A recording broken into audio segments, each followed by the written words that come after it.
تنویر بھائی آپ کہہ رہے تھے کیا نام ہے گھبرائے گی زینب کے بارے میں، تو مجھے یہ معلوم کرنا تھا کہ نوحہ کس نے لکھا تھا یہ؟ پارٹیشن کے بعد جب یہ ناصر جہاں صاحب نے ریڈیو پاکستان سے پہلی مرتبہ یہ نوحہ پڑھا تو خود ان کے علم میں بھی نہیں تھا کہ یہ نوحہ کس کا لکھا ہوا ہے۔ جب لوگوں نے پوچھا، معلومات کی، تو ان کو بھی کیوریوسٹی ہوئی۔ اس وقت یہ تحقیق ہوئی اور یہ تحقیق یہاں تک پہنچی کہ آصف الدولہ جو نواب وزیر تھے اودھ کے، ان کے وزیر خزانہ تھے چھنو لال دلگیر، تخلص کرتے تھے۔ ان کے دوسرے بھائی تھے شاہ لال۔ یہ دونوں بھائی بہت بڑے عزادار تھے مگر ہندو تھے۔ تو چھنو لال دلگیر نے یہ نوحہ لکھا، گھبرائے گی زینب، اور مقبول ہوا۔ انہوں نے خواب میں دیکھا امام حسین علیہ السلام کو، اور اس کے بعد انہوں نے نیت کی کہ وہ زیارت کرنے کے لیے کربلا معلیٰ جائیں۔ چنانچہ اس زمانے میں جو بھی طریقہ کار تھا شپ سے بہرحال جانے کا، 6 مہینے کا سفر ہوتا تھا، وہ لکھنؤ سے بصرے ہوتے ہوئے پہنچتے تھے کسی طریقے سے۔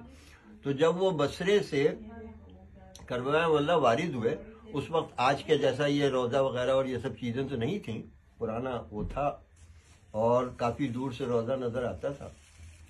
تو جہاں سے ان کو روضہ نظر آیا، وہ گاڑی میں بیٹھے ہوئے تھے، اس میں سے اتر پڑے وہ، اور وہاں سے اس پوائنٹ سے وہ گھٹنیوں کے بھر روضے تک گئے، اور اس کے بعد پھر وہ وہیں رہے 6 مہینے۔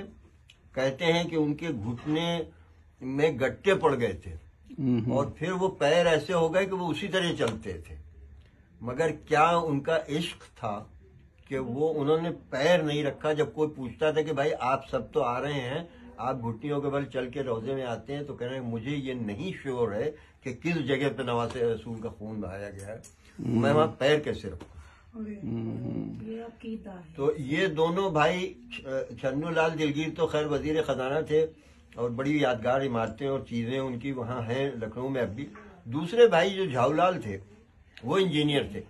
اس وقت اس کو مہندس کہتے ہیں، جو ایران سے لوگ جا کے اور انجینئرنگ سیکھ کے آ جاتے تھے، یہ بلڈنگ بنانے کی اور خاص طور سے برج بنانے کی۔ تو لکھنؤ میں، پرانے لکھنؤ میں امین آباد جاتے ہوئے، صدر جو وہاں کا ہے، صدر میں جاتے ہوئے ایک پل ہے، وہ آج تک جھاؤ لال کا پل کہلاتا ہے کیونکہ وہ ان کا بنوایا ہوا ہے۔ صحیح۔ ہاں، تو وہ جھاؤ لال صاحب اپنے عمارتیں بنوانے کے اس سے وہ، اور جھاؤ لال روڈ بھی ہے لکھنؤ میں، ان کے نام سے ہی منسوب ہے وہ۔ اور چھنو لال دلگیر صاحب کا یہ باقی، اس کے بعد انہوں نے بہت سے مرثیے بھی لکھے، وہ آج دریافت ہو گئے۔ ہمارے بھائی ضمیر اختر نقوی صاحب کے کتب خانے میں ان کے ہاتھ کے لکھے ہوئے جو ہیں ابھی غیر مطبوعہ مرثیے چھنو لال دلگیر کے ہیں، اور اس کے اوپر انہوں نے ایک آرٹیکل لکھ کے تقریر بھی، مجلس بھی لوگوں کو پڑھ کے بتائی تھی، اور آرٹیکل بھی لکھا ہے۔ لیکن ابھی بھی لوگ ناواقف ہیں بہرحال، اور ان دو بھائیوں کی تاریخ۔ حالانکہ نوحہ تو مرثیہ بہت مشہور ہے، اور اس کے بارے میں یہ نہیں پتا کہ یہ کس نے لکھا ہے۔ اور یہ نوحہ اتنا مشہور ہوا کہ اس کو ایک سے زیادہ نوحہ خانوں نے، انجمنوں نے پڑھا، اور وہ پڑھنے والے بھی یہ نہیں جانتے تھے کہ یہ کس کا لکھا ہوا ہے۔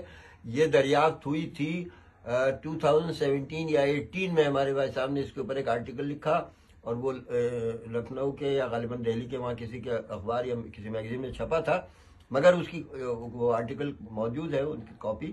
تو اس سے پھر یہ جو لائبریری آف کانگریس میں امریکہ کے کچھ کتابیں اور کچھ چیزیں ہمارے بھائی صاحب کے نام سے وہ گوشہ وہاں ریزرو کیا ہے امریکی لائبریری میں کانگریس کی، وہاں بھی یہ موجود ہے، اور ان کا پورا دیوان بھی موجود ہے، چھنو لال دلگیر کا، غزلوں کا اور ان کے لکھے ہوئے مرثیے۔